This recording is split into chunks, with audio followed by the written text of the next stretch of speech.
Thank you very much indeed. Thank you for that lovely warm welcome in a very warm room. And thank you for having me here today. When I tell people I'm the Shadow Roads Minister, there's only one thing they want to ask me about. Potholes, yes, you've all got it, absolutely. By the way, there is no truth in the rumour that the resurfacing work happening in the road outside my house at the moment has anything whatsoever to do with my current role either. Now look, in a nation where driving is so important to so many people, the fact we have an 11-year backlog in pothole repairs is a massive problem, with all the damage this does to vehicles and the consequential economic impact as well. And drivers face the problem of soaring insurance premiums with the contribution they make to the cost of living crisis across the country. So these will be issues at the top of my in tray if I'm fortunate enough to become the Roads Minister after that election that could be just a few weeks away.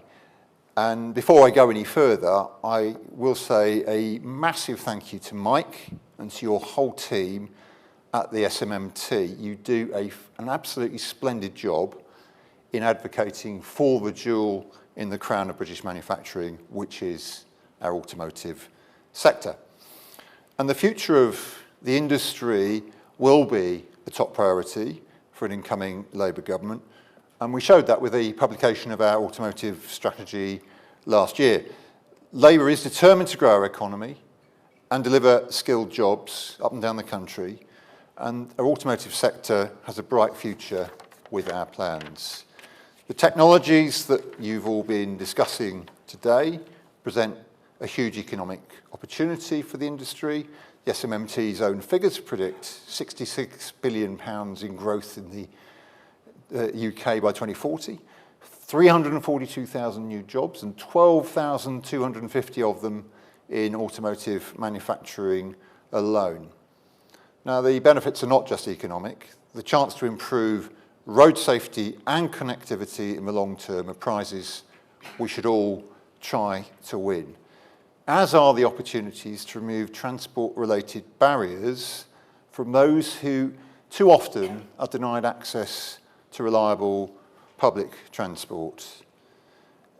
It's estimated that disabled people in the UK currently take around 38% fewer trips than non-disabled people. They're currently 5 times more likely to be injured by a vehicle than non-disabled pedestrians. And automated vehicles could play an absolutely key role in addressing such injustice. So there's a huge prize on offer in removing barriers to accessibility and in connecting up more people for more opportunities. That means working to ensure that disabled people are at the heart of the development of technologies from the very start.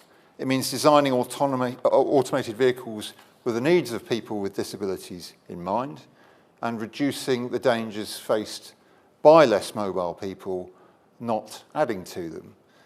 And on the subject of improving road safety for all, that's where possibly the most valuable prize awaits.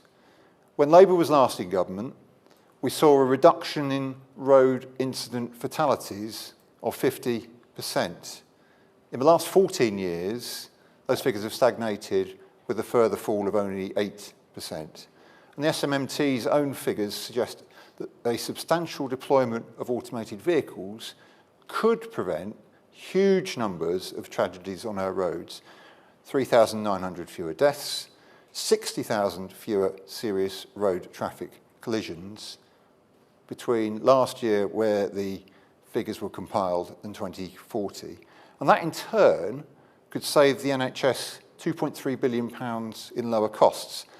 That's why I was pleased to see the government accept Labour's call for that clear standard of safety to be set in the automated vehicles bill, that automated vehicles must be the equivalent of a careful and competent human driver. Our approach must be safety first when it comes to automated vehicles, to give consumers the utmost confidence in their safety, and Labour supports the automated vehicles bill currently progressing through the Commons. Thanks, Bryn, for the run-through of the key elements of it just now. We share the excitement of industry that wants to seize the economic and safety benefits of this technology and ensure the UK can remain a world leader in what is an emerging sector, a fast emerging sector. But there are still improvements to be made to the legislation. And Labour believes that when it comes to artificial intelligence, that technologies must be used for the public good. And as I said last week in the debate, the second reading debate on the Automated Vehicles Bill in the House of Commons, we will ensure that mistakes that were made and that damage that was done through deindustrialisation towards the end of the last century are never repeated again. And that means ensuring that emerging technologies deliver social benefits, grow the economy, and support new skilled jobs rather than destroying them. How will we do that?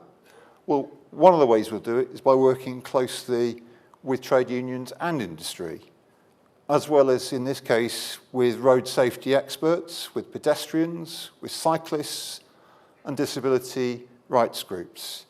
That's to ensure new technologies are developed in partnership, that we continue to create good jobs for working people, and that all voices are heard through the process. Labour's approach of working with business through our industrial strategy will help to encourage innovation in the automotive sector, bring economic opportunities to the UK, and deliver for the public good. And we want the government to work with us to strengthen the bill as it goes through the Commons with committee stage starting on Tuesday. But there are other areas where, sadly, we are far from a consensus. And a prime example was the Prime Minister's decision, the chaotic nature of that decision, in delaying the date of the end of the sale of new petrol and diesel cars and vans from 2030 to 2035. The SMMT's own statistics show that as of January 24, private electric vehicle sales have dropped by a quarter. It is clear that the confusing decision made by Rishi Sunak has undermined consumer confidence, and it's something that the SMMT, I'm afraid, predicted when the announcement was first made. Many of you know this only too well from your own sales figures. But this decision doesn't just hurt our automotive industry, it also hurts consumers who are missing out on the benefits of cheaper driving. Labour commissioned some figures that suggest that drivers will pay a staggering £13 billion extra in higher fuel costs as a result of the way the decision was announced to row back on net zero. So in order to provide certainty to manufacturers, to attract investment, to create jobs, and to bring down costs for consumers, Labour will fix the missteps on the drive to net zero. In particular, we'll restore the 2030 phase-out date. We'll deliver on the promise of our automotive strategy to ensure our vehicle manufacturing sector thrives. Our automotive and industrial strategies together are designed to support our manufacturers, whatever the future may bring. And it's clear to me that we need to rebuild consumer confidence. And that means building the infrastructure before people buy the vehicles, not the other way round. So we will prioritise the rollout of charge points across the country. We'll invest alongside the private sector in building the gigafactories. And we will generate cheap, clean electricity by investing alongside the private sector there in wind, in solar, in tidal, and in nuclear as well. And we will give those improvements in planning, decision-making, and grid connections that industry is crying out for. Labour will get us back on track in the transition to zero-emission vehicles.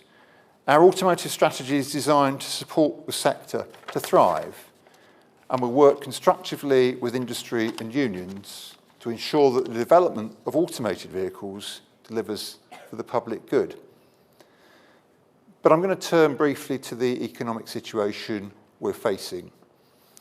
My Labour colleagues and I know that we have to rebuild investor confidence and ensure there's no repeat of the damage done by the unfunded commitments of the mini-budget of September 2022. That's why every financial commitment made by Labour will be fully costed. We want to bring an end to the chaos that's defined recent government decisions, whether that's through the mini-budget or the constant changes of direction on net zero. And Labour's commitment to fiscal discipline will help deliver certainty for industry, will ensure that rather than facing constant challenges and uncertainties, you can all look forward to greater opportunities. New opportunities for manufacturing electric and automated vehicles, skilled jobs in emerging technologies, safer roads, fewer potholes hopefully as well, a more accessible transport. So thank you all for the fantastic work that you're doing, and I look forward to continuing to work with you on maximising the benefits of a brighter, better and connected future for this fantastic automotive industry. Thank you very much.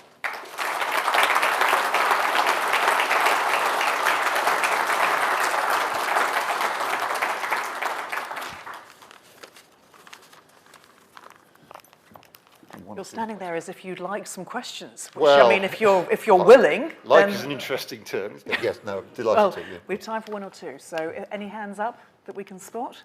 Yes, here in the front row. If you could just hang on for a microphone, that would be great. There we go. Thank you. Thank you. James Jeffs from ID TechX Market Research. You talked about the autonomous cars bill, and part of that bill being the comparison to a competent, good human driver. I was just wondering, as someone who could be potentially defining exactly what that is, how you'd go about that and how you quantify that. Oh, well, look, this is a key question about how the bill is structured. What the bill provides is a framework in primary legislation, and it'll be secondary legislation where we set out the specifics, and that's a very good example of exactly how we're going to have to define what is meant on the face of the bill. So that will come later, and we will work with the organisations and the parts of society as well as industry that I mentioned in my speech in determining exactly how we can quantify what we mean by careful and competent. Great, thank you. Thanks for the questions. Good one. Good point. And there's a hand over here. Thank you. Hi, Ian Flynn, Invest Coventry, Warwickshire. Just a question about, I suppose, the challenge of, so the future of automotive in the UK relies on skills, technology, investment, as you say, in gigafactories and a number of things, but those things are split across different government departments.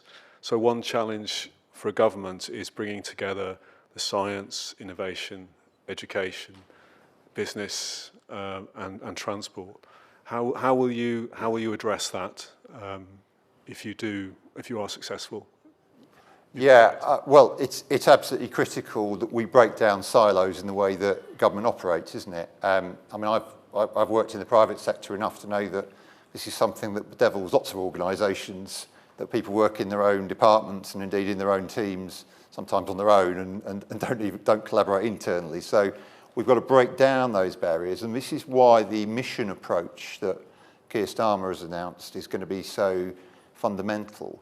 Number one mission is to sustain the highest growth in the G7. A big contributor to that will be to deliver self-sufficiency in renewable electricity generation as a second mission alongside it, and a third will be opportunity across the country. And because every minister and every department will be tasked with hitting those missions and working towards those missions, and because there will be in very much the same way as actually the vaccine task force succeeded in the face of real adversity, we foresee a similar process in delivering to those missions, and within those missions, making the most of the opportunities in automotive vehicles is going to be hugely important. So breaking down the barriers by taking a mission approach. Thank you for that. Ladies and gentlemen, please join me in thanking the Shadow Minister for Roads, Phil. Thank you very much.